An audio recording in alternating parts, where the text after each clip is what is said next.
शेख दाई किताब सुन्नत, अल्लाह ताला ने पाकिस्तान को ये बहुत बड़ा तोहफा दिया है।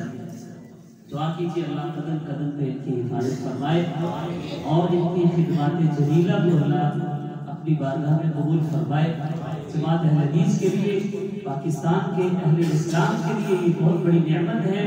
हदीस के मैदान में अल्लाह ताला ने इनको बहुत महारत दी है, बहुत इल्म दिया है और हमारी नौजवान नस्ल अल्हम्दुलिल्लाह बहुत ज़्यादा इससे मुस्तफीद हो रही है। तो मैं दुआ गो हूँ अल्लाह ताला शेख मोहतरम के इल्म व अमल में बरकत फरमाए। हज़रात मोहतरम, मैं शेख साहब को दावत देने से पहले आप भाइयों को इत्तला कर दूँ, इंशाअल्लाह दर्स कुरान कुछ ज़्यादा लंबा चौड़ा नहीं होगा। दोस्त अहबाब, बड़ी मोहब्बत के साथ, दिलजमी के साथ, ज़ौक़ के साथ शेख साहब के एक एक कलमे पर गौर करना है, इंशाअल्लाह अच्छी तरह सुनना है ताकि हमारे दिलों में कुरान और हदीस की सच्ची मोहब्बत पैदा हो जाए। और इस वक्त, इस दौर में जो अहादीस के खिलाफ मुख्तलिफ फितने हैं, मुख्तलिफ तरीकों से हमें आप सल्लल्लाहु अलैहि वसल्लम के अहादीस, आप सल्लल्लाहु अलैहि वसल्लम के अक़वाल, आपके अफ़आल से मुख्तलिफ जरियों से, तरीकों से दूर किया जा रहा है। उन फितनों को, उन खुफिया रास्तों को इंशाअल्लाह हमने शेख साहब से सीखना है। तो अब मैं बिना ताख़ीर दावत देता हूँ हमारे कराची से तशरीफ लाए हुए मुअज़्ज़ज़ मेहमान फ़दीलतुल शेख अल-आलिम अल-फ़ाज़िल मुहतरम जनाब मोहम्मद हुसैन मैमन हफ़िज़हुल्लाह तआला आपके सामने रहबरे गुफ्तगू होते हैं। तमाम दोस्त साहब तवज्जो से तमाम से बात फरमाइए। मिन शुरूरि अनफुसिना व मिन सय्यिआति अमालिना,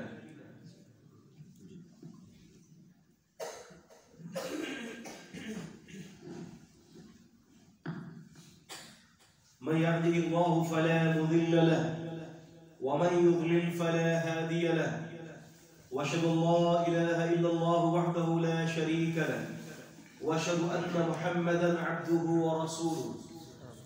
अम्मा बअद फ़इन्न खैरल हदीस किताबुल्लाह व खैरल हदी हदी मुहम्मदिन सल्लल्लाहु अलैहि वसल्लम व शर्रुल उमूरि मुहदसातुहा व कुल्लु मुहदसतिन बिदअह व कुल्लु बिदअतिन ज़लालह व कुल्लु ज़लालतिन फिन्नार। अम्मा बअद फ़अऊज़ु बिल्लाहि अस्समीइल अलीम मिनश शैतानिर रजीम मिन हमज़िहि व नफ़्ख़िहि व नफ़्ख़िहि। फ़लयहज़रिल लज़ीना युख़ालिफ़ूना अन अम्रिही अन तुसीबहुम फ़ितना व युसीबहुम अज़ाबुन अलीम। रब्बि इश्रह ली सदरी व यस्सिर ली अमरी वहलुल उक़दतम मिन लिसानी यफ़क़हू क़ौली। तमाम किस्म की तारीफ़ात अल्लाह ताला के लिए है जो पालने वाले हैं अकेले तमाम जहानों के। अल्लाह ताला की कोई बैठक नहीं है, उसका कोई वजीर नहीं है, उसका कोई मुशीर नहीं है, ना ही अल्लाह ताला किसी से मशवरे लेते हैं और ना ही अल्लाह रब्बुल इज्जत वल जलाल की जात को कभी फना है और ना ही उसकी बका को कभी खत्म होना है। अल्लाह ताला हमेशा से है और अल्लाह ताला हमेशा रहेंगे। दरूद हो, सलाम हो, रहमतें हो, बरकतें हो जनाब मोहम्मद रसूलुल्लाह सल्लल्लाहु अलैहि वसल्लम पर, बल्कि अल्लाह ताला के तमाम नबियों पर अल्लाह ताला की रहमतें हो और बरकतें हो। अल्लाह ताला रहम फरमाए हर अपने नेक बंदों और हर अपनी नेक बंदियों पर। मुअज़्ज़िज़ उलमा इकराम और सामीन इकराम, अल्लाह ताला हम सबका यहाँ पर जमा होना कबूल फरमा दे।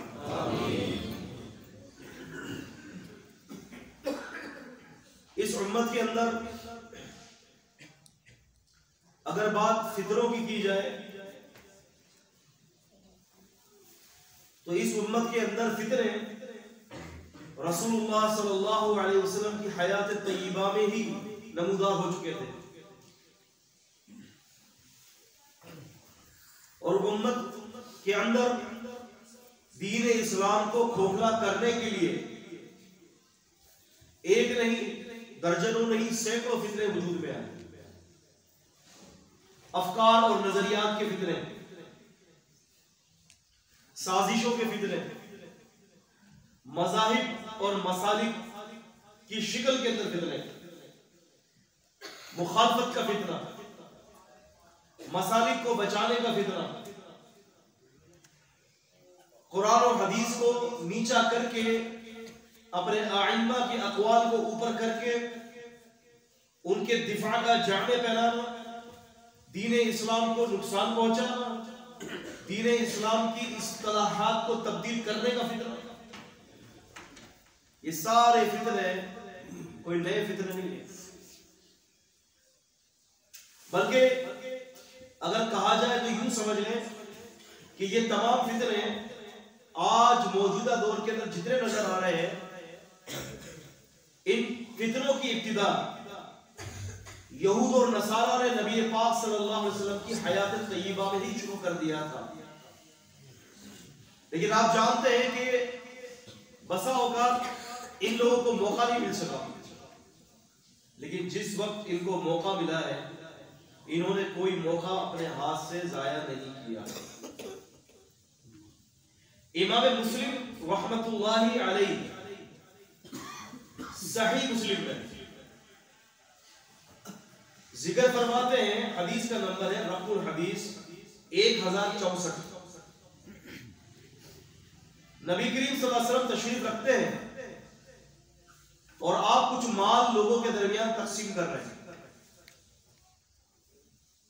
और तकसीम करते हुए एक शख्स जुल खुवैसरा वहां पर मौजूद है, और उसने अल्लाह के नबी सल्लल्लाहु अलैहि वसल्लम को ये ताना दिया कि ए मोहम्मद सल्लल्लाहु अलैहि वसल्लम, आप जो माल तकसीम कर रहे हैं इंसाफ से काम लीजिए, आप सही तरीके से माल तकसीम नहीं कर रहे। नबी पाक सल्लल्लाहु अलैहि वसल्लम गुस्से हुए, चेहरे मुबारक का रंग मुतगय्यर हो गया, और आपने फरमाया अल्लाह की कसम, अगर मैं इंसाफ नहीं करूंगा तो फिर मुझे छोड़कर इंसाफ करने वाला कौन है। फिर जब वो शख्स गया तो आपने फरमाया कि इसकी नस्ल से ऐसे लोग पैदा होंगे कि जो कुरान पढ़ेंगे जरूर, लेकिन कुरान उनके हलक के नीचे से नहीं उतरेगा। अब अगर देखा जाए इसी हदीस के फायदे के ऊपर, जिसको इमाम बुखारी रहमहुल्लाह ने भी कई जगहों पर इशारे दिए, इमाम मुस्लिम ने अपनी सही के अंदर मतन में पेश किया इसको। इसके अलावा इमाम नववी ने शरह मुस्लिम में, इब्न हजर अस्कलानी रहमहुल्लाह ने फतहुल बारी के अंदर चीदा चीदा मुख्तलिफ मकामात के ऊपर जो इसके ऊपर गुफ्तगू की है, और इब्न हजर के जो उस्ताद इब्नुल मुलक्किन अत-तौदीह लिशरह जामे सही के अंदर जो इस पर चीदा चीदा जगहों पर जो बहस की है, इससे ये पता चलता है कि ये जुल खुवैसरा की वो नस्ल है कि वो नस्ल आज तक चली आ रही है इनकार हदीस की रूप में, इनकार हदीस की रूप में। तो ये जो फितरे हैं, मज़ाहिब को बचाने का फितना, मसालिक को बचाने का फितना, इमाम की सोचों का, इमाम की नजरियात के बचाने का फितना, अजीज दोस्तों, ये दरअसल फितरे हैं ही दीन इस्लाम को खत्म करने के लिए। देखिए, दो शख्सियात में आपके सामने जिक्र कर रहा हूं, कोई ये अच्छी शख्सियत नहीं है। यहूद और नसारा के दीन को मिटाने के लिए जिस शख्सियत ने अपना एक रोल अदा किया, उसको हम बाइबल की जबान में कहते हैं एस.टी. पॉल। मैं इंशाल्लाह आम लोगों के हवाले से भी अपनी गुफ्तगू को आगे जाके जारी करूंगा, चूंकि उलमा भी बैठे हैं, तो मैं अपना दरअसल एक तालिब इल्म होते हुए यूं समझ लें कि मैं इनके सामने अपना एक सबक सुना रहा हूं। तो आप लोगों की तरफ भी मैं आऊंगा। असल में मेरा जो मैदान है वो इल्मी मुबाहिसात है, लेकिन मैं कोशिश करता हूं कि आम फहम के अंदर जो है कुछ बातें लोगों के सामने रखी जाए कि जिससे आम और खास दोनों गिरोह जो है इससे इस्तिफादा कर ले इंशाअल्लाह। तो मैं ये आपसे गुजारिश कर रहा था कि मसालिक और मज़ाहिब को बचाने के हवाले से जिस तरह से उम्मत के अंदर फितरे नमूदार हुए और उम्मत के अंदर फितरे पैदा हुए, तो इस वक्त यहूद और नसारा और मुसलमानों का अगर तकाबुल करते हैं तो इन दोनों के अंदर दो शख्सियत ऐसी आई हैं कि जिन्होंने अपने अपने दीन को तबाह करने में कोई कसर नहीं छोड़ी, कसर नहीं छोड़ी। बाइबल की रूह से एस.टी. पॉल, जिसको हम सेंट पॉल कहते हैं, बाइबल की रूह से सेंट पॉल।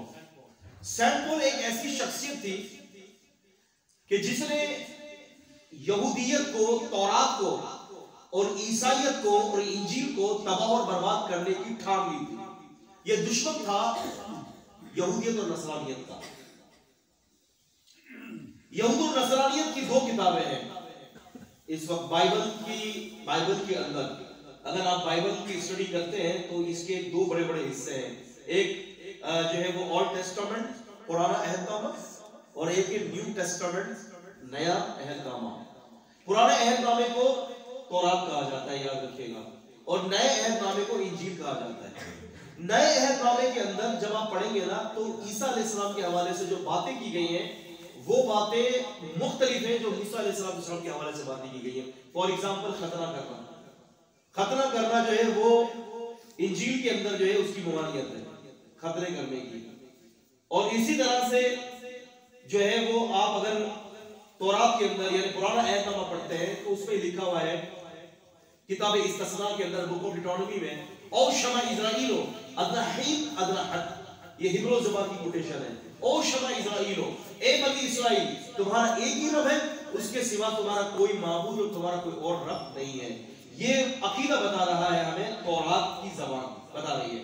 लेकिन जब हम इंजील में आते हैं तो इंजील के अंदर सेंट पॉल ने इस अकीदे को बदल दिया।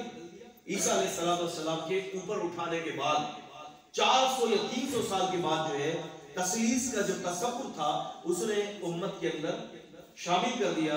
और एस.टी. पॉल ये कहता है कि मैं तो ऐसा हूँ, गरीब के सामने गरीब बन जाता हूँ, अमीर के सामने अमीर बन जाता हूँ, बुत परस्तों के सामने बुत परस्त बन जाता हूँ, मवाहिदों के सामने मवाहिद बन जाता हूँ, सबको उठा कर जो है अपनी सोच पर लाना चाह रहा।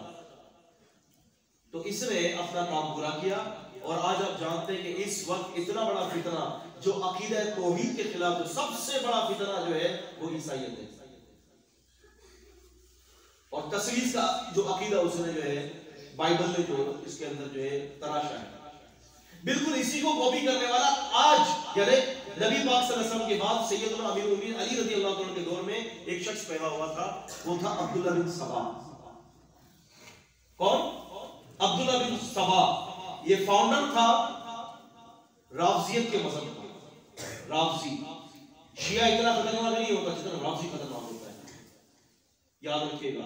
अगर हम इस्तिलाही तौर पर बात करें मुहद्दिसीन की, तो अब्दुल्लाह बिन सबा ने भी बिल्कुल उसकी कॉपी की, कॉपीकेट था वो। एस.टी. पॉल की कॉपी की उसने कि मैं भी इस्लाम का बेड़ा गर्क कर दूं। बस फर्क ये हुआ कि बिमस्तहफज़ू मिन किताबिल्लाह, सूरह माइदा सूरह 5 की 66 में अल्लाह ताला ने फरमाया कि यहूदियत और नसरानियत और पिछले जितने भी दीन आए उन दीनों की, उन आसमानी जो कुतुब समावी की हिफाजत की जिम्मेदारी अल्लाह ताला ने नहीं ली थी बल्कि वक्त के उलमा पर थी। क्या समझे?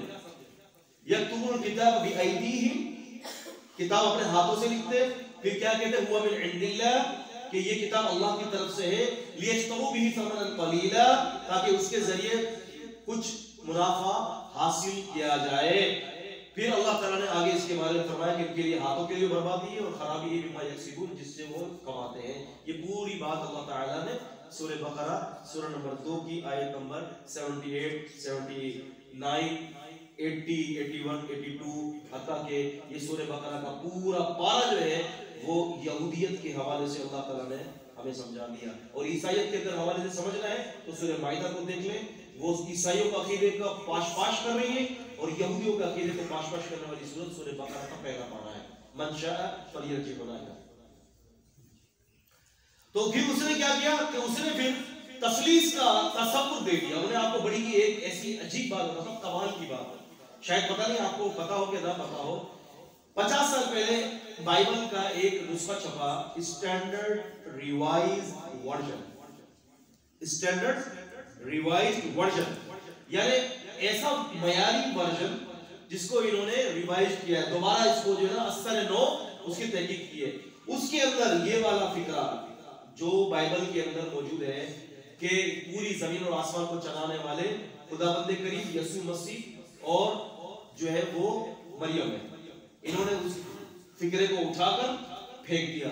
इन्होंने कहा कि ये बाइबल का हिस्सा नहीं है। खैर, तो ये एक इतना बड़ा फितरा था कि जो फितरा आज हमारे अंदर ये मुड़ते अब ये क्या हुआ, अब्दुल्ला बिन सबा जो है दीन इस्लाम को तब्दील करने में नाकाम हो गया, सैड पॉल कामयाब हो गया था। ठीक है, क्यों कि अल्लाह ताला ने यहूदियत और ईसाईयत के दीन की हिफाजत की जिम्मेदारी दी वक्त और की। अब जब बात आई किताब और सुन्नत की तो अल्लाह ताला ने सूरह हिज्र सूरह 15 की 9 में फरमाया इन्ना नहनु नज़्ज़लना ज़िक्र व इन्ना लहु लहाफ़िज़ून।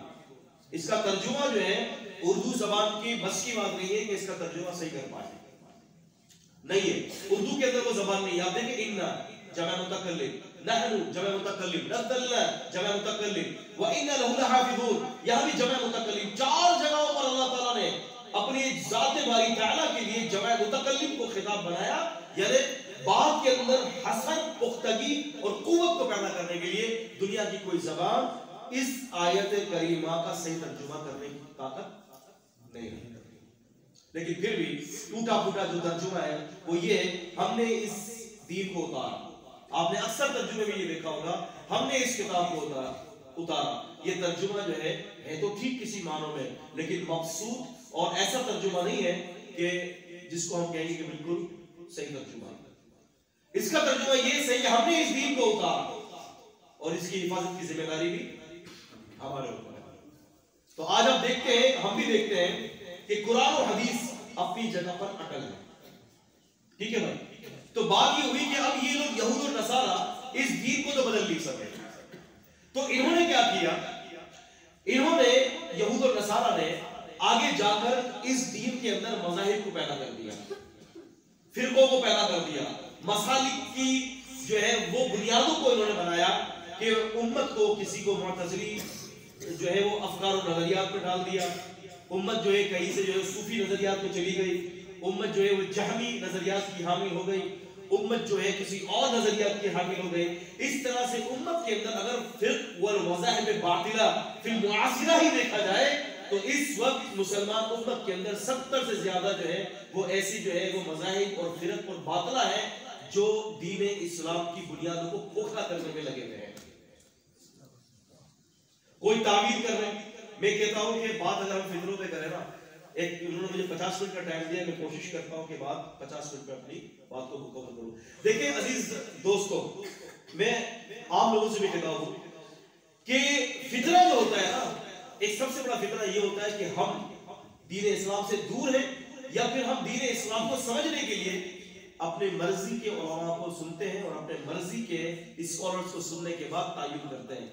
और उसके लिए हम क्या करते हैं कि घर पे रात को सोने से पहले आधा घंटा जो है हम YouTube देख लेते हैं, आधा घंटा हम Facebook देख लेते हैं और हम समझ लेते हैं कि हम यहाँ से दीन हासिल कर रहे हैं। अल्लाह जानते हैं कि कभी भी मोबाइल से दीन हासिल नहीं किया जा सकता।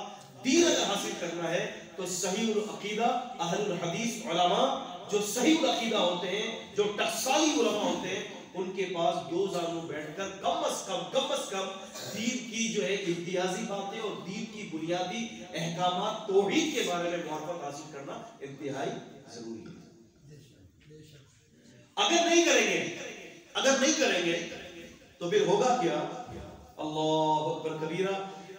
इब्नुल जौज़ी रहमतुल्लाह अलैह की एक किताब है किताबुल हुनका वल गाफिलीन वल मुखबिलीन, यानी उन्होंने मुखबिल लोग और जो हुनका अहमक किस्म के जो लोग हैं, गाफिलीन जो लोग हैं, उस पर इब्नुल जौज़ी ने कोई किताब लिखी है किताबुल हुनका के नाम से।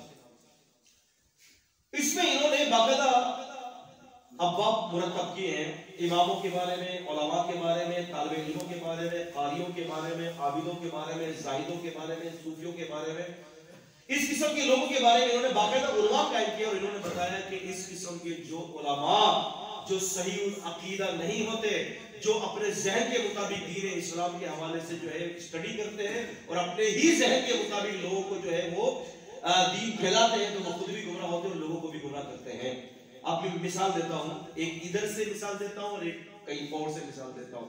किताबुल हुनका के अंदर इब्नुल जौज़ी रहमतुल्लाहि अलैह फरमाते हैं कि इमाम आमश इमाम आमश रहमतुल्लाह अलैह बड़े मारूफ इमाम है, ठीक है। इनकी मौत बड़ी जबरदस्त हुई, सुभान अल्लाह, इनकी मौत बड़ी जबरदस्त हुई।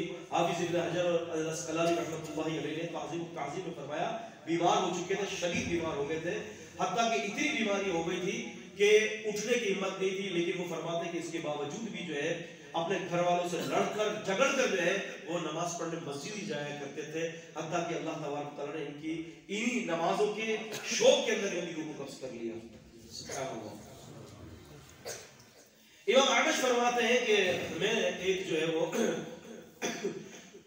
इमाम के पीछे मैंने नमाज पढ़ी, फजर की, इमाम के पीछे नमाज पढ़ी।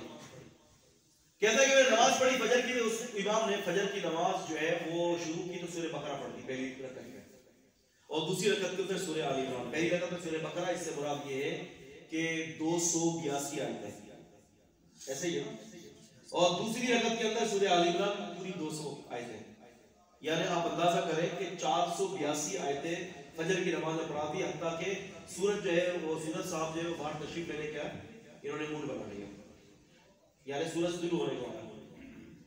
जब ये इन्होंने नमाज से सलाम फेरा तो इमाम आमश फरमाते कि मैंने इसको कहा भाई ये क्या कर दिया तुमने, तुम्हें ख्याल होना चाहिए कि तुम्हारे पीछे कमजोर भी है, तुम्हारे पीछे जो है वो मुसाफिर भी है, तुम्हें क्या नबी साहब की वो हदीस याद नहीं है कि लोगों को फितने में मत डालो।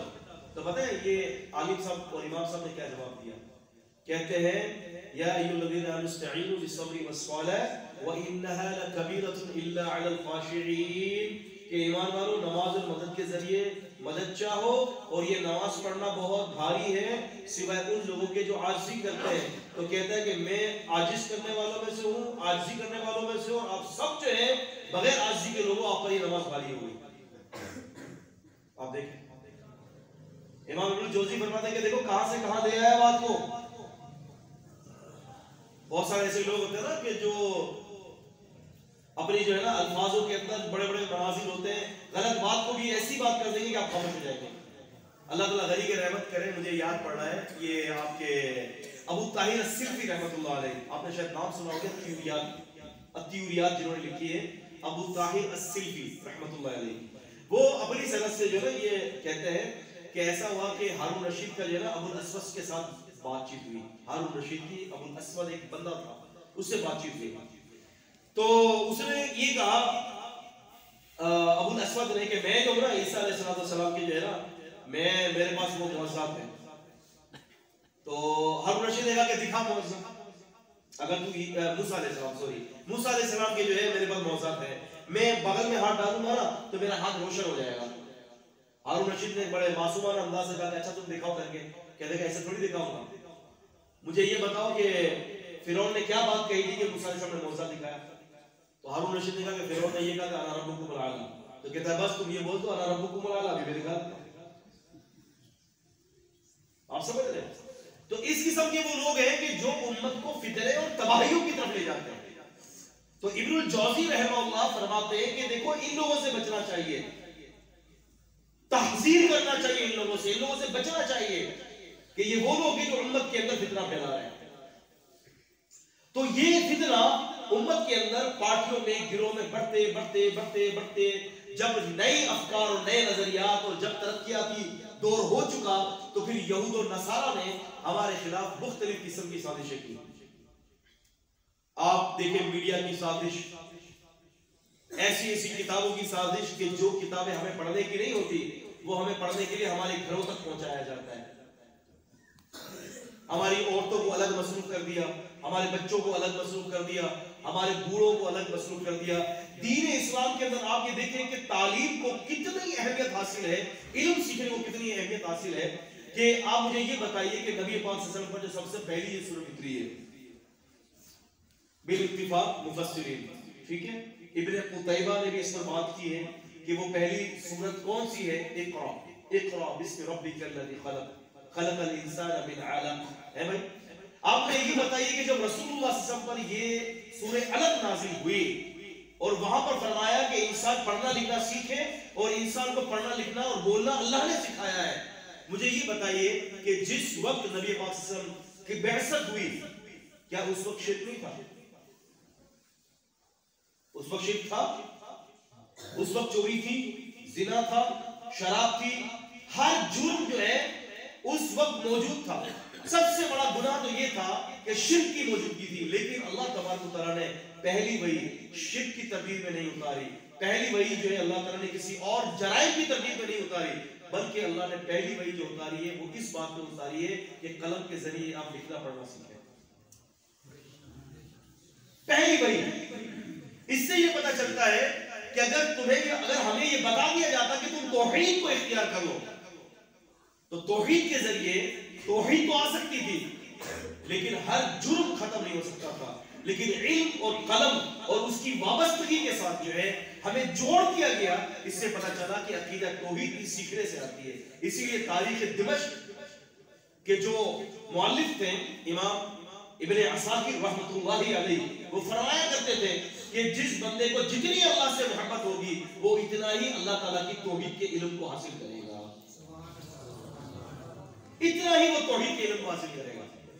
और हमें फिक्र नहीं करनी कि अगर आज हम तौहीद का इल्म हासिल कर रहे हैं और अगर आज हम तौहीद की जो है वो प्रचार आगे कर रहे हैं और आज हमें गुस्ताखे रसूल या गुस्ताखे औलिया या गुस्ताखे नबी कहा जाता है, तो ये तो बहुत पहले से ये सारे मतलब चल रहे हैं। आपने नाम सुना होगा मुफस्सिर इब्ने राजी, मुफस्सिर इमाम राजी का अत-तफसीरुल कबीर। बाज़ इसको तफसीर कबीर भी कह देते हैं, बाज़ अत-तफसीरुल कबीर भी कह देते हैं, ठीक है ना, तो इसमें कोई हर्ज नहीं है। तो इमाम राजी रहमतुल्लाह अलैहि ने एक बात लिखी है अपनी तफसीर के अंदर, आप इसको नोट कीजिएगा। वो कहते हैं कि एक बंदा आया और वो बंदा क्या करने लगा कि उसने ना फलां को पुकारने शुरू कर दिया, अगिस्नी या रसूल अल्लाह, ए अल्लाह के रसूल मेरी मदद करें, ए फलां मेरी मदद करें, मेरी मदद करें, मैं मुश्किल करें, मैं परेशानी में हूं। तो इमाम राजी फरमाते हैं कि मैंने उसको कहा कि भाई बात ये है कि अल्लाह ताला के अलावा किसी और को पुकारना शिर्क है। जिस हस्ती को तुम पुकार रहे हो वो यहाँ मौजूद नहीं है, वो इस दुनिया से जा चुकी है, ये शिर्क है। और फिर कहते हैं कि मैंने इसको कुरान की आयत भी सुना दी। कहते हैं कि जब वो सुनकर चला गया तो दूसरे रोज मेरे खिलाफ इसने पूरे इलाके के अंदर ये बात मशहूर कर दी कि राजी जो है वो गुस्ताखे रसूल और गुस्ताखे वली है। आप देखिए, तो भाई बात ये है कि ये फितने हैं ना, ये फितने हैं। फिर किताब और सुन्नत को बदलने के लिए ये मैं आपको बताता चलूं कि ये जो आपका जो है ना ये उसूल फिक़ह का फन बहुत जबरदस्त फन है। इसको सीखना बहुत जरूरी है, क्योंकि आप उसूल फिक़ह के जरिए ही नासिख और मंसूख और ये सारी चीजों की तहलील और ये सारी चीजों का नक़द और सारी चीजों के बारे के अंदर जो है ये आप जब तक इस चीज को समझ नहीं सकते जब तक आप उसूल फिक़ह नहीं समझोगे। लाकिन फी ज़मानिना व फिल क़ब्ल, हमारे जमाने में भी और इससे पहले भी असल में उसूल फिक़ह दो किस्म की है। एक उसूल फिक़ह वो थी जो इमाम शाफ़िई ने मुरत्तब की थी अपनी किताब के अंदर रिसाला के अंदर। इमाम शाफ़िई ने जो मुरत्तब की थी रिसाला के अंदर असल उसूल फिक़ह उसके अंदर मौजूद है। वो क्या था, याद रखें कि मुहद्दिसीन इकराम रहिमहुमुल्लाह ताला जब भी किसी चीज के बारे में कोई फैसला देते हैं तो उनकी नजर के अंदर अल्लाह के नबी की हदीस की तरवीज होती है, और जब फुकहा किसी बात की तरफ इशारा करते हैं तो उनके नजर में अपने मजहब की तरवीज होती है। तो इस हवाले से भी दीन इस्लाम के अंदर बड़ा बिगाड़ पैदा हुआ। ये मैं बता रहा हूं इल्मी नौयत का बिगाड़। अब आइए हम आगे चलते हैं कि इस्लाम के बिगाड़ने के लिए, मुसलमानों को तबाह और बर्बाद करने के लिए इस वक्त मौजूदा दौर के अंदर कौन से फितने नमूदार हो रहे हैं। एक फितना है किताबों की तशकील और किताबों के नशर का फितना। आप समझ रहे हैं? आप देखिए एक किताब अभी मार्केट के अंदर आई है, हिस्ट्री ऑफ गॉड। हमें पता है टॉम एंड जेरी छोटा, आपको भी पता, आप भी बचपन से देख रहे होंगे। मुझे ईमानदारी से बताइए टॉम एंड जेरी के पूरे कार्टून के अंदर देखते क्या है, क्या होता है इसमें? टॉम और जेरी की लड़ाइयां। आपका बच्चा ये देखेगा तो लड़ाइयां ही करना सीखेगा मेरे दोस्तों। इसीलिए घर के अंदर नाचाकियां बचपन से शुरू हो जाती है, जो बड़े होकर भाइयों और बहनों में कन्वर्ट होती है, और फिर बड़े होकर मियां बीवी में कन्वर्ट होती है, और फिर इसके आगे जाकर जो माँ बाप में कन्वर्ट होती है, फिर वही चीज औलादों में कन्वर्ट होती है। ये ज़हन हमने बनाया बचपन से। हम अपने घर की औरतों को हदीस की किताबें पढ़ाने के आदी नहीं बनाते। मर्द, अच्छा मेरे रास्ते में भी ऐसे लोग हैं, खुद तो बड़े नेक बनते हैं और दीन का इल्म हासिल करने के लिए जो है इसकी तकदो करते हैं। लेकिन जहां तक घर की औरतों की बात है आपकी, तो उनको सिर्फ चूल्हा पकड़ा दिया है, तो घर में रहो, दीन तुम्हें सीखने की जरूरत नहीं है। और फिर तकाजा ये करते हैं कि घर की औरतें हमारी आंखों की ठंडक बन जाए। खाक बनेंगी जब तुम इनके हक अदा नहीं कर रहे, दीन नहीं सिखा रहे इनको। हम अपने घरों को, अपनी औरतों को तो हम वो फैसिलिटीज तो देते ही नहीं है ना। वो फैसिलिटीज दे अपनी औरतों को, वो सहूलियत प्रोवाइड करें कि वो दीन इल्म को हासिल करने वाली बन जाए। वो खुश हो अंदर से, क्या खुशी के साथ कि हमें दीन पढ़ना भी और पढ़ाना भी है। आपने याद नहीं है इमाम जो है वो ज़रकशी रहमतुल्लाह अलैह ने अल-सदरात आयशा तआला सिहाबा एक किताब लिखी है कि अम्मी आयशा रज़ियल्लाहु अन्हा की इल्म की वुसअत ये थी कि बड़े बड़े सहाबा इकराम इनसे मसाइल पूछने के लिए घर पर पहुंचते थे।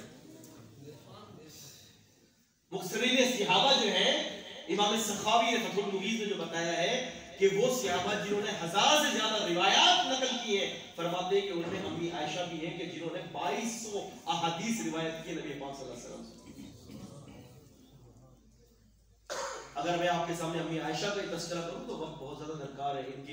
इनके हुलूम पर, इनके इल्म पर, इनके अंसाब की गिरफ्त के ऊपर, इनके तिब के महारत के ऊपर और इनकी मरवियात के ऊपर अगर एक बात पर हम आपसे बात करेंगे तो बहुत वक्त दरकार है। अजीज दोस्तों, अपने घर को फितनों से बचाने के लिए अपने घरों पर मेहनत करना हम सबके लिए जरूरी है। हिदायत हम नहीं दे सकते, इन्नका ला तहदी मन अहबब्ता वलाकिन अल्लाह यहदी मन यशा। ए नबी पाक सल्लल्लाहु अलैहि वसल्लम, आप उसको हिदायत नहीं दे सकते जिसको आप चाहे, मगर अल्लाह ताला जिसको चाहे हिदायत दे दे। कोशिश हमने करनी है, लेकिन अल्लाह ताला से खूब खैर के नताइज की उम्मीद रखनी है। मेहनत हम करेंगे, नतीजा हमारे हाथ में नहीं है। नताइज की उम्मीद के लिए सर आसमान की तरफ उठाकर रखेगा, नतीजे अल्लाह पाक देंगे। और अगर नतीजा दुनिया में ना भी मिला तो इंशाअल्लाह हम अपने आखिरत के अंदर सुरखुरू हो जाएंगे कि अल्लाह हमने मेहनत की, जितनी हमारी इस्तात थी, नतीजा तो आपके इख्तियार में था, नतीजा तो हमारे इख्तियार में नहीं। ऐसा होता है ना दोस्तों कि कभी अल्लाह ताला जिंदे से मुर्दे को पैदा कर देता है, कभी मुर्दे को जिंदे से, है ना। व तुइज़्ज़ु मन तशाअ व तुज़िल्लु मन तशाअ है कि कभी आप इज्जत दे देते हैं, कभी आप जिल्लत दे देते हैं। तुखरिजुल हय्य मिनल मय्यित व तुखरिजुल मय्यित मिनल हय्य, अभी आप जिंदे को मुर्दे से निकाल देते हैं, कभी मुर्दे को जिंदे से निकालते हैं। मैं मुकद्दमा इब्न सलाह देख रहा था तो ये आयत मेरे ज़हन में आ गई। एक तो ये होता है ना कि मुर्गी से अंडा निकला मुर्दा, अंडे से चूजा निकला जिंदा, मुर्दे जिंदे से मुर्दा निकला, मुर्दे से जिंदा निकला। आए आपको इस आयत की एक और ताबीर बताता हूं। इमाम इब्न अबी शैबा है, इमाम इब्न अबी शैबा जानते हैं, मुसन्नफ वाले इब्न अबी शैबा, अबू वाला ने इनकी तहकीक की है, जो तकरीबन 26 जिल्दों पर जो नुस्खा आया है, अबू वाला ने इसकी तहकीक की है। कोई गलत बात नहीं, वो तहकीक कैसी है, कोई गलत चक्कर है, कभी बात करेंगे इंशाअल्लाह, किताबों के तारुफ है। अल्लाहु अकबर कबीरा। तो मैं मुकद्दमा सही मुस्लिम देख रहा था तो उसके अंदर आया कि इब्न अबी शैबा खुद तो सिका और वक्त के इमाम और जहां मज़ा मुहद्दिसीन में, लेकिन बाप कैसा। मैंने कहा तुखरिजुल हय्य मिनल मय्यित व तुखरिजुल मय्यित मिनल हय्य। अल्लाह बाप मुर्दा है और बेटा जिंदा है, ये इसकी तामील। अल्लाह, ये तो अल्लाह की करम नवाज़िश है। बाप मुर्दा है, कज़्ज़ाब है बाप, लेकिन बेटा मुहद्दिसीन में जहाबज़ा मुहद्दिसीन है। तो मुर्दे से किसको निकाल दिया? जिंदे को। तो अल्लाह ताला इंशाअल्लाह इस बात के ऊपर पूरी पूरी कुदरत रखते हैं कि जिंदा से जिंदा को निकालना है। हम अल्लाह से दुआ करते हैं कि अल्लाह ताला जो कुछ सुना गया, सुनाया गया, अल्लाह ताला इसको अपनी बारगाह में कबूल करे। अच्छा की बात है मैंने फितरों के हवाले से की है, वरना फितरों के हवाले से तकरीबन कोई 40 फितरे हैं जो मौजूदा दौर में हैं, और उससे बचने की तदाबीर के तकरीबन 20 अवामिल हैं कि जिसको अगर हम करें, उसमें से ये है कि नमाजों की पाबंदी खूब की जाए। कोशिश की जाए कि घर के अंदर छोटा बच्चा है उसको भी ठिठरती हुई सर्दी में भी मस्जिद लाया जाए। पूछे क्यों? ताकि आज से ही वो अल्लाह के लिए कुर्बानी देने वाले कुर्बानी देने वाला बन जाए और इसका आदी बन जाए। आगे जाकर बुढ़ापे में आज की बचपन की कुर्बानी बुढ़ापे में काम देगी। ये क्यों कह रहा हूं मैं, पता है आपको? अल्लाह अकबर। इमाम साकिब रहमतुल्लाह अलैह फरमाया करते थे, कहते हैं कि हमने जवानी में और बचपन में अपने जिस्मों को अल्लाह की नाफरमानी से महफूज किया है। आज बुढ़ापे में अल्लाह ने हमारे जिस्मों को बीमारियों और आफतों से महफूज कर दिया। क्या समझ? तो बच्चों को नमाज के आदी बनाए, खुद भी नमाज हो। आपकी जितनी इस्ताद है फत्तकुल्लाह मस्तताअतुम, आप किसी को तब्दील नहीं कर सकते। ऐसे भी वालिदैन हैं, ऐसे भी उलमा हैं कि जिनके बेटे नाफरमान है, बच्चियां नाफरमान है, वो बेचारे मेहनत करते हैं लेकिन सामने तो कुछ भी नहीं आ रहा। तो लेकिन ये घबराने की बात नहीं है।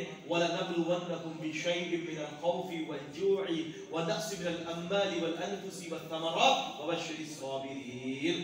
सिर्फ बात समारात पर करूंगा कि फलों के नुकसान में अल्लाह तुम्हें आजमाएगा। उससे मुराद क्या है? उससे एक मुराद ये कि आपने अपने बच्चों पर मेहनत की, बचपन से मेहनत की। जब वो जवान हुए तो अब फल काटने की बारी आ गई तो पता चला बच्चे नाफरमान हो गए अल्लाह और उसके रसूल के। तो तुम्हें फलों में भी आजमाएंगे, जब तुम्हें फल काटने की बारी आएगी तो उसमें भी आजमाएंगे। ये तो अल्लाह की तरफ से है। हमें कोशिश करनी है अपने घरों के अंदर दुरूस रखवाएं। नंबर 2, नंबर 3 अपने घरों के अंदर इस्लामिक लाइब्रेरी का क़याम करें। नंबर 4 अपनी औरतों को खुशगवार माहौल प्रोवाइड करें। नंबर 6 खुद भी फर्ज की पाबंदी करें, बच्चों को भी करवाएं। नंबर 7 तहज्जुद की पाबंदी करें, अपने घर वालों को तहज्जुद में उठाएं। नंबर 8 दिलों की खराबियां, दिलों के मर्ज को दूर करने के लिए अय्याम बैस के रोजे रखें। इसके बारे में हदीस वाज़िह तौर पर है, दिलों की खराबियों को दूर करने के लिए 3 दिन के रोजे। अल्लाह अकबर कबीरा। और बच्चों को जो है वो उटपटांग की किताबों को पढ़ाने से बेहतर ये है कि हदीसों की किताबें पढ़ाई जाए, सच्चे वाक़यात पढ़ाए जाए। और नंबर 9 ये काम है कि घरों के अंदर से एंड्रॉइड मोबाइल को निकाल कर उसकी जगह पर बटन वाले मोबाइल अगर जरूरत हो तो वो इस्तेमाल किया जाए, वरना मोबाइल से ही दूर रहा जाए या रखा जाए। इंशाल्लाह इसके अंदर खैर होगी। और 10वां ये है कि घरों के अंदर जो है अल्लाह आपका भला करे, तबलीग के हवाले से जो है इसकी मेहनत की जाए कि घर वालों को तबलीग की तरफ निकाला जाए, बच्चों को भी निकाला जाए, मदारिस की तरफ निकाला जाए, दीन की नशो व शब पे निकाला जाए। तो इंशाल्लाह बहुत बेहतरी आएगी। दिल का अशरतुल कामिला। अल्लाह ताला मुझे और आपको किताब और सुन्नत का फहम दे, समझने की तौफीक अता फरमाए। अक़ूलु क़ौली हाज़ा अस्तग़फिरुल्लाह ली व लकुम व लिसाइरिल मुस्लिमीन। अस्सलामु अलैकुम व रहमतुल्लाहि व बरकातुहू। क़ारी शाह साहब मौजूद हाँ बयान कर रहा है हुवल अव्वल वल आखिर वल ज़ाहिर व बातिन। उसकी तो कोई तारीख नहीं। तारीख तो उसकी चीज होती है कि जिसकी इब्तिदा हो। मेरे अल्लाह की तो इब्तिदा ही नहीं होना, इंतहा है। तो अल्लाह ताला की तारीख पर यह बात की जा रही है कि अल्लाह ताला की तारीख को वज़ा किया जा रहा है। और आज मार्केट के अंदर आप देखें, आप स्कूल्स, कॉलेजेस, यूनिवर्सिटीज के जो तलबा और तालिबात जो होती हैं, आप जरा उनको देखें कि घरों के अंदर अगर छोटी सी लाइब्रेरी बनाई है तो बहुत दूर की बात है कुरान की तफसीर या कोई हदीस की किताब होगी, बल्कि उनके पास ऐसे ऐसे नॉवेल होंगे या ऐसी ऐसी उटपटांग किताबें होंगी जिसके जरिए अकीदों की तबाही और बिगाड़ का सबब पैदा हो। नाराज ना होइएगा, नाराज बिल्कुल भी ना होइएगा। मैं आपको सच्ची बात बता रहा हूं कि मौजूदा दौर के अंदर तालीम का जो फितना जो उरूज पर है ना, उसके अंदर एक साइंस का भी बहुत बड़ा फितना है। साइंस मुतलक तौर पर फितना नहीं है। साइंस उस वक्त फितना बनती है कि जब उसको किताब और सुन्नत की तस्दीक के लिए पेश किया जाता है। आज आप देखें, कोई अगर आलिम दीन आकर आपको कुरान हदीस सुनाएगा ना, आपके सामने उसकी बात की कोई इतनी हैसियत नहीं होगी। अब लिख चले, आप यूनिवर्सिटीज के स्टूडेंट्स को जमा कर लें, आप उनके सामने जो अरबी इबारत पढ़े, आप उनके सामने कुरान मजीद की आयत पढ़े, आप हदीस से पढ़े। जहां आपने 8-10 बोल या 15-20 बोल अंग्रेजी के बोल लिए और जहां आपने साइंस की कोटेशन को कोट करना शुरू कर दिया, तो फिर फौरन ज़हन में आ जाता है कि ये बंदा पढ़ा लिखा है। और आज इस वजह से मैं आपको बताता चलूं कि ऐसी ऐसी किताबें मार्केट्स के अंदर, आप जाइए उर्दू बाजार चले जाइए, पता नहीं चिचौधरी में उर्दू बाजार है कि नहीं है, लाहौर के उर्दू बाजार चले जाइए, कराची का उर्दू बाजार चले जाइए, फैसलाबाद का उर्दू बाजार चले जाइए। आज ऐसी ऐसी किताब मार्केट्स के अंदर है कि हदीस और साइंस, हदीस और साइंस, कुरान और साइंस, ठीक है। अभी एक किताब अभी मार्केट में आई, दारुल इब्न अबी तैयब जो है, इन्होंने इसको अभी हाईलाइट किया है। मेरा था इरादा कि मेरे को मैसेज करूं। तो किताब का क्या नाम है? कादियानियत, और कादियानियत जो है वो इस्लाम और साइंस के कठेरे में। कैसी अजीब बेवकूफी की बात है यार, कितनी बचकाना बात है कि कादियानियत जो है वो खत्म नबूवत का इनकार है, साइंस उसके बारे में जग मारेगी। साइंस के कठेरे में खत्म नबूवत को साइंस साबित करेगी। ये कैसी बातें करते हैं इन नामों से? 4 जिल्दों पर किताब। बल्कि आपके मिस्र के अंदर तो एक आलिम थे अली तंतावी, पता नहीं मुझे कि अभी वो जिंदा है कि माता, वो इंतकाल कर चुके हैं, लेकिन जो है उनकी ये तफसीर जो है जवाहिरुल कुरान 23 जिल्दों पर है। इन्होंने हर आयत के झेल के अंदर जो है जो आयतें फल्कियात के साथ ताल्लुक रखती है, जमीन की किसी चीज से साथ ताल्लुक रखती है, या इंसानी जो है वो पैदाइश के बारे में कोई आयत ताल्लुक रखती है, तो उसके ऊपर इन्होंने साइंस करके सारी साइंस से जो पूरी कुरान की तफसीर को भर दी है।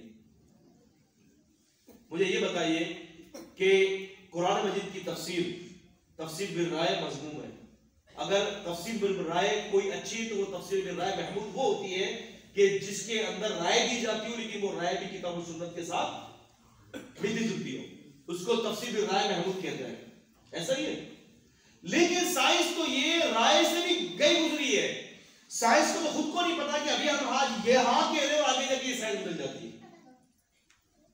तो मेरे दोस्तों, ये सारे फितरे हमारे अंदर आ चुके हैं। आज देखें ना आप, साइंस ने कितना फितना फैलाया है। मैं आपको बताता चलूं, एक मुसलमान नमाज नहीं पढ़ता, साइंस ने प्रूफ कर दिया कि नमाज के कितने सारे फायदे हैं। दिल की धड़कन का फायदा है कि आप जो है वो रुकू करते हैं, आप सजदे में जाते हैं, तो आपके दिल की पंपिंग जो है ना बहुत तेजी से होती है, इसके अंदर दिल के वाल्व खुल जाते हैं, ये होता है वो होता है। आज मुसलमान इसको देख के नमाज पढ़ना शुरू कर देता है। अजर कहा गया भाई ये अल्लाह के लिए थोड़ी कर रहा है, ये तो साइंस को पढ़ते हुए अपनी जिस्मानी वर्जिश के लिए पढ़ रहा है।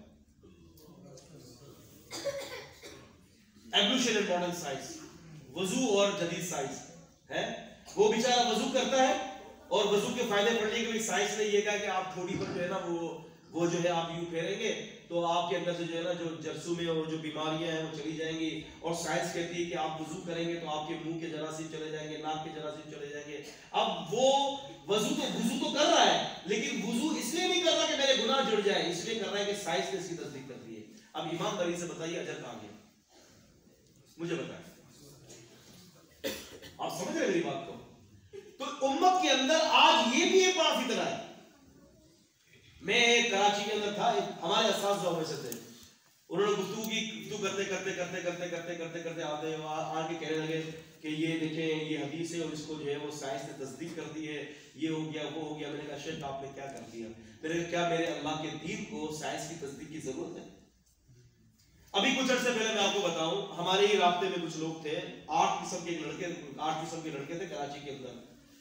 अल्लाह अकबर कबीरा। वो क्या किया, वो ना साइंस को देखते हुए, साइंस की इस्तिलाह को देखते हुए कि जो कुरान मजीद ने आयतें बताई हैं और हदीसें हैं, साइंस ने उसकी तस्दीक की बकौल उनके, तो वो लोग मुसलमान हो गए, इस्लाम के दायरे के अंदर दाखिल हो गए।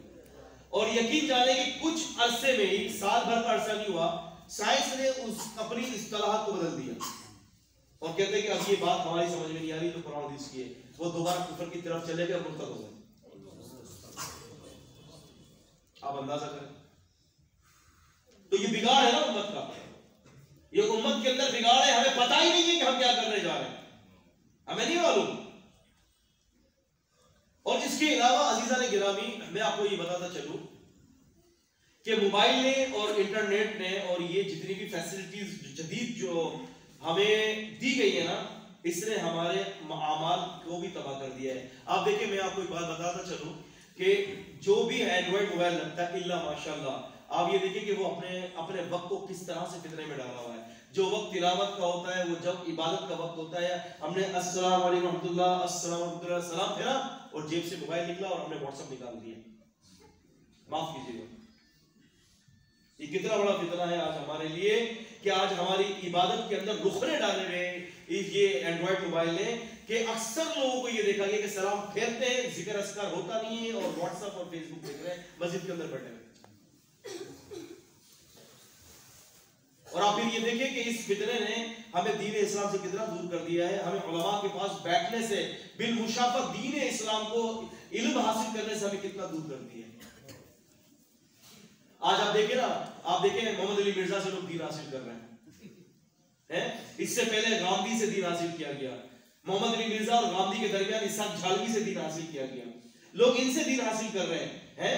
इसी तरह से जो है कभी कोई किससे दीन हासिल कर रहा है, कभी कोई किससे दीन हासिल कर रहा है, जबकि लोगों के पास मयार ही नहीं है कि दीन किससे हासिल किया जाए। अल्लाह के रसूल सल्लल्लाहु अलैहि वसल्लम ने फरमाया था कि क़यामत की इन्ना मिन अशराती साअ, कि क़यामत की निशानी में से एक निशानी ये है, आपने फरमाया था कि सगीर मिनल असागिर, कि ये दीन है, इस दीन का जो इल्म है वो सगीर लोगों से हासिल किया जाएगा। इमाम इब्नुल मुबारक रहमतुल्लाहि अलैहि ने किताबुल ज़ुहद के अंदर 66वें नंबर हदीस से फरमाते हैं कि नबी सब फरमाते हैं क़यामत की निशानी ये है कि सगीर लोगों से इल्म को हासिल किया जाएगा। अब ये सगीर लोग कौन है? मुहद्दिसीन के दो अक़वाल हैं। फरमाते हैं कि एक सगीर तो लोग वो हैं कि जो बेदीन लोग हैं, लिबरल किस्म के लोग हैं। लिबरल लोगों से दीन इस्लाम को सीखा जाएगा। अब ये लिबरल लोग कौन है? क्या गांधी लिबरल नहीं है? बताइए। इसकी दाढ़ी नहीं है, इसकी शलवार टखनों से ऊपर नहीं रहती। जमात इस्लामी की तरह अल्लाह ताला सब पर रहम फरमाए कि जब इनको कहा जाता है कि भाई शलवार टखनों से ऊपर करो, तो कहते हैं कि क्या पूरा दिन इसी में आ गया? और भाई दाढ़ी रखो, क्या पूरा दिन इसी में आ गया? और भाई अपनी बीवियों को पर्दा करवाओ, तो कहते हैं क्या पूरा दिन इसी में आ गया? इस तरह से एक एक चीज को पूरा दिन इसी में आ गया, पूरा दिन इसी में आ गया, सारा दिन छोड़ दिया। बताइए कैसा गजब है। अब मसला ये है कि असागिर लोग कौन है? फुक़हा की जमात फरमाती है कि वो लोग हैं जो बेदीन हैं, जिनके पास खुद के पास इल्म नहीं होता, वो दूसरों को इल्म सिखाते हैं। मुनकरीन हदीस कुरान मजीद की तफसीर पढ़ाते हैं। मुनकरीन हदीस भाइयों, जो हदीस को मानते नहीं है, वो बैठकर लोगों को कुरान मजीद की तफसीर पढ़ा रहे हैं। मैं आपको बताऊं एक बात, नाराज नहीं होइएगा। ये इस वक्त जितने भी इल्ला माशाअल्लाह सलफी सहीहुल अकीदा रासिख उलमा की बात नहीं कर रहा हूं, आप हमेशा मेरी गुफ्तगू में उनको हटा दीजिएगा।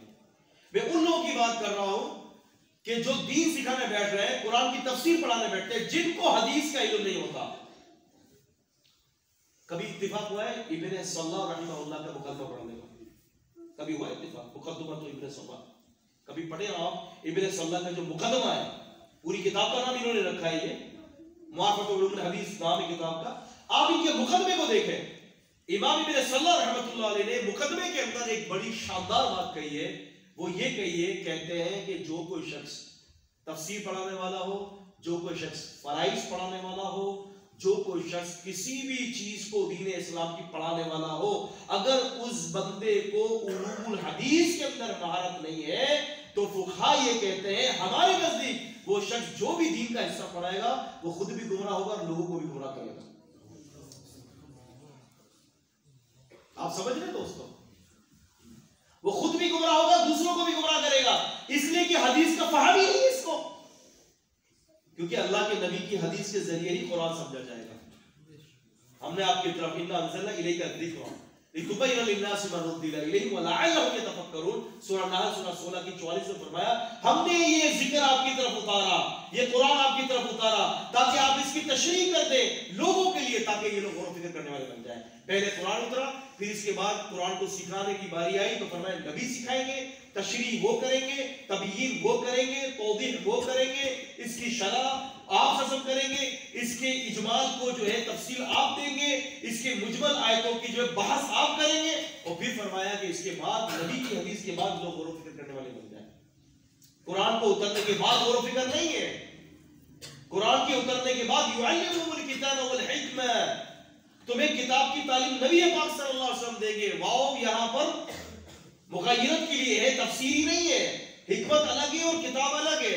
हिकमत क्या है? हदीस पाक है। कुर्तुबी की तफसीर उठा लीजिए, दुर्रुल मंसूर उठा लीजिए, इस तरह से जो तफसीर इब्न जरीर तबरी उठा लीजिए, इब्न कसीर रहमतुल्लाह की तफसीर उठा लीजिए, तफसीर सादी उठा लीजिए, अब्दुल रहमान की तफसीर कुरान उठा लीजिए, जितनी भी तफसीर हैं आप वो सब उठा लीजिए। सारी जमहूर की तफसीर इस बात की दलील है हिकमत से कुरान हदीस है रसूल सल्लल्लाहु अलैहि वसल्लम, इसके बगैर आप समझ नहीं सकते। दूसरा माना यह है कि बिदअती से इल्म हासिल किया जाएगा। आप देखिए ना मुहद्दिसीन इकराम किस किस्म के आला किस्म के लोग थे, कैसे अपने उस्तादों से इल्म हासिल करते थे और किस तरह से इल्म हासिल करने की रूह इनके कल्ब के अंदर मौजूद थी। इमाम अहमद बिन हंबल रहमतुल्लाह अलैह के शागिर्द थे इमाम अबू दाऊद, समझ रहे हैं? इमाम अबू दाऊद अत्तियालसी उस्ताद है इमाम अहमद बिन हंबल के। इमाम अबू दाऊद अत्तियानी जो है वो शागिर्द है इमाम अहमद बिन हंबल के। एक इतनी प्यारी हदीस है, अल्लाह अकबर, मैं इन्हीं के हवाले से आपके सामने जिक्र कर दूं, उस्ताद और शागिर्द के हवाले से। अल्लाह ताला मुझे और आपको इसके जरिए नफा देंगे। अल्लाह अकबर, सुब्हानअल्लाह व बिहम्दिही सुब्हानअल्लाह। फिर बात कहीं और ना निकल जाए, चले वो फायदे के लिए सुना देता हूं, फायदा होगा ना इंशाअल्लाह। अल्लाह, इमाम अबू दाऊद सुनन अबी दाऊद के अंदर जिक्र करते हैं, इमाम अबू दाऊद सुनन अबी दाऊद के अंदर करते हैं, कहते हैं कि ऐसा हुआ एक जनाजा आया नबी साहब के पास और इसको रिवायत करने वाले कौन थे? सैयदुना अबू कतादा रज़ियल्लाहु तआला अन्हु। जनाजा आया तो नबी साहब ने पूछा अलैहि दैन, इसके ऊपर कर्ज तो नहीं है? अबू कतादा कहने लगे कुल्तु या रसूल अल्लाह अलैहि दीनारान, मैंने कहा कि अल्लाह के रसूल 2 दीनार का ये मखरूज है। क्या कहा? 2 दीनार का ये मकरूज है। नबी सब फरमाते सल्लु अला साहिबिकुम, तुम ही अपने साथी पर जनाजा पढ़ो। अबू कतादा ने कहा कि अलैहि दीनार, अल्लाह के रसूल ये अब दीनार मेरे ऊपर है, मैं इसको अदा कर दूंगा। ठीक है, नबी पाक से सबने जनाजा पढ़ा।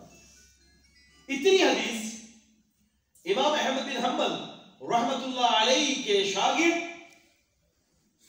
इमाम अबू दाऊद रहमतुल्लाह ने जिक्र किया, ये इनके शागिर्द हैं। अब एक और हदीस इमाम अबू दाऊद के उस्ताद इमाम अबू दाऊद अत्तियालसी ने मुस्नद अत्तियालसी में नकल किया है। वो क्या? इस हदीस के बाद का टुकड़ा।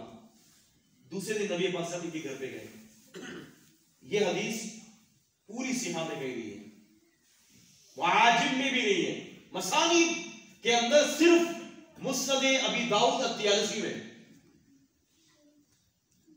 अल्लाह कबीरा। जाते हैं इमाम अबू दाऊद अत्तियालसी फरमाते हैं कि नबी पाक साहब गए अबू कतादा के घर, फरमाया अबू कतादा कर्ज अदा कर दिया? कहा कि नहीं अल्लाह ने कर्ज अदा कर। दूसरे दिन फिर तीसरे दिन पहुंचे, फरमाया अबू कतादा कर्ज अदा कर दिया है? कहते हैं अल्लाह के रसूल अभी अभी कर्ज अदा कर आया हूं। नबी पाक ने फरमाया कि अबू कतादा मय्यत की खाल को भी अभी भी सुकून मिला है।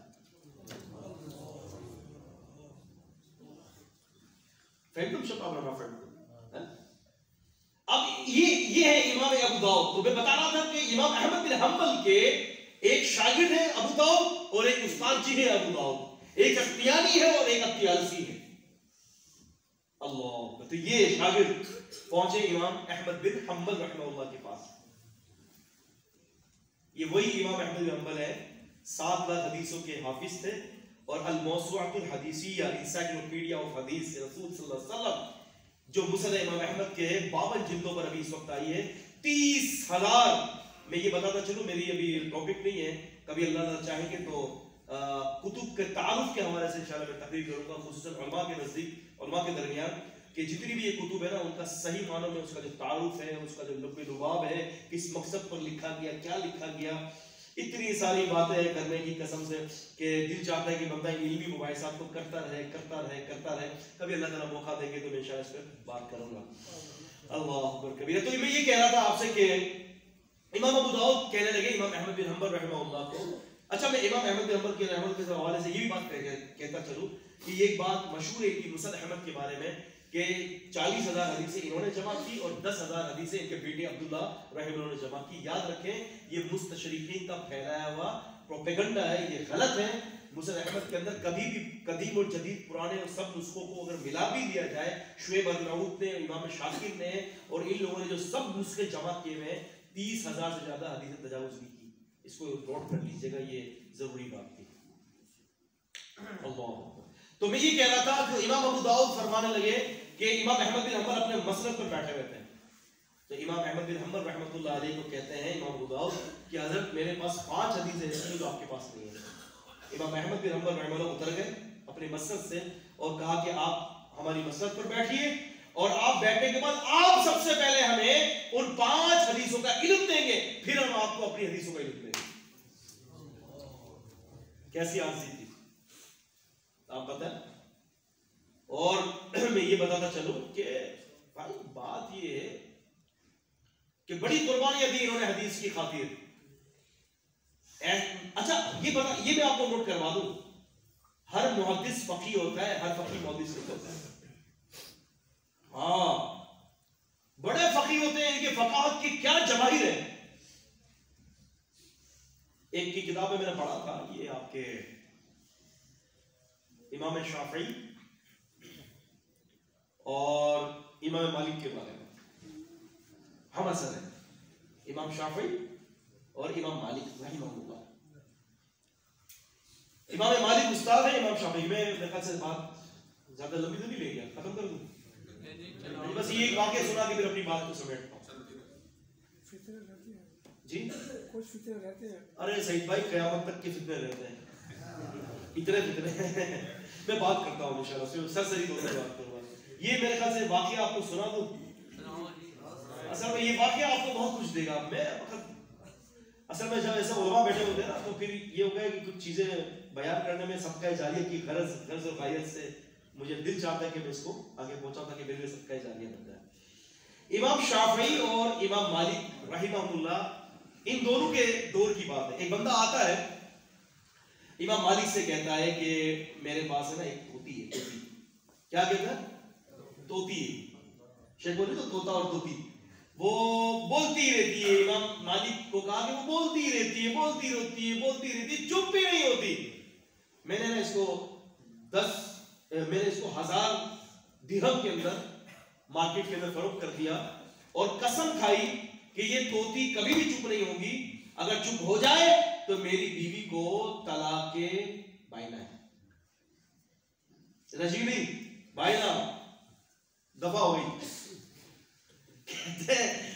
अब वो कहते कि हुआ ये कि मैंने तोती भेज दी 1000 दिरहम की, वो लेकर घर पे गया, तोती चुप हो गई। कहते बाबा वो तोती जो है ना चुप ही नहीं होती थी, वहां जाकर तोती चुप हो गई और फिर बोलना तो फिर बाद में शुरू कर दिया, लेकिन चुप हो गई थी। वो मेरे पास लेकर आया, बोला हज़रत तोती चुप हो गई।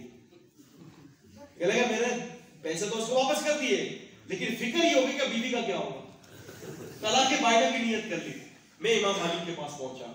इमाम मालिक की फकाहत के अंदर कोई शक नहीं था, फकीह मुहद्दिस थे, मदीना की रीढ़ की हड्डी थे। इमाम मालिक फरमाते मसला बताओ। मसला बताया, तोती का सारा, कहते कि तलाक हो गई है, घर भेज दे बीवी को। अल्लाह, तो परेशान हो गए बेचारे, कहते बाहर गया तो थोड़ा आगे गया तो इन्हीं के शागिर्द इमाम शाफई मिल गए, रिसाला वाले और अल-उम वाले।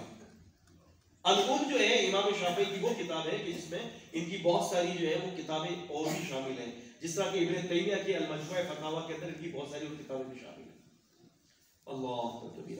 ये कहते हैं कि फिर मैं आगे गया तो इमाम शाफी मिल गए, इमाम शाफी से बयान किया। इमाम शाफी फरमाते हैं कि तलाक नहीं हुई। क्या समझे? अच्छा, एक कह रहे हैं कि तलाक हो गई, वो भी मुहद्दिस फकीह। ये कह रहे हैं तलाक नहीं हुई, ये भी मुहद्दिस और फकीह। कहते हैं कि दलील क्या है? कहते हैं कि दलील मेरे पास जो है एक हदीस है मुस्लिम शरीफ की, मुस्लिम शरीफ की हदीस है। और कहते हैं कि वो हदीस कौन थी? फातिमा बिन्ती कैस रजी अल्लाह ताला अन्हा की हदीस है। अल्लाह अकबर कबीरा, अल्लाह अकबर। कहते हैं कौन सी हदीस है? कहा कि ऐसा था कि फातिमा बिन्त कैस के खाविद ने इनको तलाक दी थी और तलाक देने के बाद ये इद्दत में आ गई। तो रसूलुल्लाह सल्लल्लाहु अलैहि वसल्लम ने पहले तो फरमाया था कि एक सहाबिया के घर पर जाकर इद्दत गुजारो, तो फिर आपको ख्याल आया कि भाई वहां मेरे नबी सब के सहाबा इकराम बहुत आना जाना करते हैं, वो सबका खैरात करने वाली थी, तुम्हारे इद्दत में पर्दे में खलल आएगा। नबी पाक ने फरमाया कि इब्ने उम्मे मक्तूम के घर पे इद्दत गुजार लो, तुम्हें परेशानी नहीं होगी कपड़े उतारने में। कपड़े उतारने से मुराद सर्दी अगर ओढ़नी भी नहीं होगी तुम्हारे सर पर तो इससे मतलब कि तुम्हें परेशानी नहीं होगी। वह इद्दत गुजारा, इद्दत के बाद इनके पास दो रिश्ते आ गए। एक सैयदना जो है वो बाविया रज़ी का रिश्ता आया और एक सैयदना अबू जहल रज़ी अल्लाह अन्हु का रिश्ता आया, कमा फिर रिवायत सहीह मुस्लिम। अल्लाह वक़्त तरफ़ मिन हदीस तवील, लंबी हदीस का एक आपको टुकड़ा बता रहा हूं। तो अब हुआ ये कि कहते हैं इमाम शाफई के मैंने जो तुम्हें कहा कि तलाक नहीं हुई, तो मेरे पास दलील है। कहते हैं दलील ये है कि नबी पाक सल्लल्लाहु अलैहि वसल्लम ने फरमाया कि तुम माविया से निकाह मत करना कि वो कंगला आदमी है, फकीर है, यानी इनके पास खर्च करने के लिए नहीं, वो अपने लिए नहीं, तुम्हें क्या खुद पर क्या खर्च करेगा। और आपने फरमाया कि अबू जो है अन्ना अबा जहम, ये जो अबू जहम जो है फरमाया कि ये ऐसा बंदा है कि अपनी लाठी जो है ना अपने कंधे से कभी भी नहीं उतारता। इमाम शाफी कहते हैं कि देख बेटे, क्या बाथरूम जाएगा तो क्या लाठी नहीं उतारेगा, क्या नमाज पढ़ेगा तो लाठी नहीं उतारेगा, कहता है कि उतारेगा। तो कहा कि देखो नबी सल्लल्लाहु अलैहि वसल्लम ने अक्सर का एतबार किया है कि वो उतारता ही नहीं है लाठी अपने कंधे से, तो तुमने भी जो किया ना कि तोती बोलती ही नहीं है, तो अगर कभी कभी चुप हो जाए तो अक्सर का एतबार होगा, कभी कभी का एतबार नहीं होगा। फरमाया कि जा तलाक बीवी ले ले अपनी बीवी को अपने घर पर। समझ में आया मसला? तो बात थी कि ये बड़े लोग थे, जहबजा मुहद्दिसीन थे ये, लेकिन इसके बावजूद भी जहबजा मुहद्दिसीन से गलतियों का सुदूर होना मुमकिन है, मुमकिन है, बशर थे, इंसान थे। तो अब अगर किसी से गलती अगर नहीं होती दीन इस्लाम के अंदर, तो वो नबी पाक सल्लल्लाहु अलैहि वसल्लम है कि जिनकी ज़बान की, जिनकी ज़हन की, जिनके हाफ़ज़े की, जिनके जिस्म की एक एक हरकत की हिफाजत अल्लाह अज़्ज़ा व जल्ला व अला ने दी। तो अजीज दोस्तों, बात ये कि ये भी एक बहुत बड़ा फितना है कि हमें इल्म जो है ऐसे लोगों से हासिल नहीं करना जो बहुत ज्यादा उछलते मीडिया स्कॉलर बनते हैं। इसके अलावा अगर फितने की बात करते हैं तो ये आपको पता तो होगा, मेरे ख्याल से खवातीन भी आएंगी वहां यहाँ पर, आपकी बीवियां कितनी नेक सही, मैंने कल भी बताया था, आज भी बताता हूं, आपको दूसरी शादी की इजाजत नहीं देगी। बहुत सारे लोग तो बात करना ही छोड़ दिया है, नहीं भाई डर लगता है, ऐसा ही है ना, डर लगता है, वो वाकई में डरने की तो बात है ही जो मौजूदा दौर का माशरा है। लेकिन मसला ये है कि आपको पता है कि ये कल्चर और ये ज़हन बनाया किसने औरतों का। एक तो हिंदुस्तानी कल्चर है, दूसरा आपके घर के अंदर जो टेलीविजन है और जो ये स्टार प्लस और स्टार मूवीज के अंदर जो बड़ी बड़ी लंबे लंबे जो ड्रामे चलते हैं और जिनकी किस्तें 400-400 500 के ऊपर मुहित होती हैं, उन ड्रामों ने शोकन को जहर से ज्यादा खतरनाक साँचे और ढांचे में ढालकर औरतों का तस्वीर बनाया है, औरतों के जहनों से खिला दिया।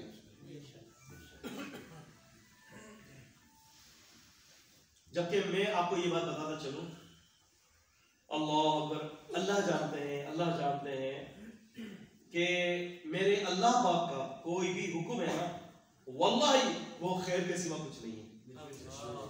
शर हमारे अफ़आल और अमाल और नियतों में, मेरे अल्लाह का हुक्म जो कुरान में है, ये जो मेरे नबी पाक का हुक्म जो हदीसों में है, इसमें शर और हिदायत के नूर के सिवा वल्लाही बिल्लाही तल्लाही, तीनों से ये कसमों के दिखा रहा हूं, इसमें खैर के सिवा कुछ नहीं है। शर मेरे और आपके फ़ाइल के अंदर है, मेरी और आपकी सोच के अंदर है। ये हमारे माशरे को इन टेलीविजन, अब आप देखें ना, नए नए जो किस्तें आ रही हैं, माफ कीजिएगा, बीवी का चक्कर किसी से चल रहा है, खाबिद का चक्कर किसी और से चल रहा है, बीवी के खाबिद के होते हुए किसी और से चला रही है, ठीक है। बीवी को जब जिना करते हुए पकड़ा दिया तो बीवी ने सॉरी कह दिया, उसने माफ कर दिया। हमें ये बता रहे हैं कि माफ कर दो, दीन इस्लाम तो माफ करने वाला है। बहुत सारे जराइम ऐसे होते हैं कि जिसको माफी नहीं होती, इसमें इताब किया जाता है।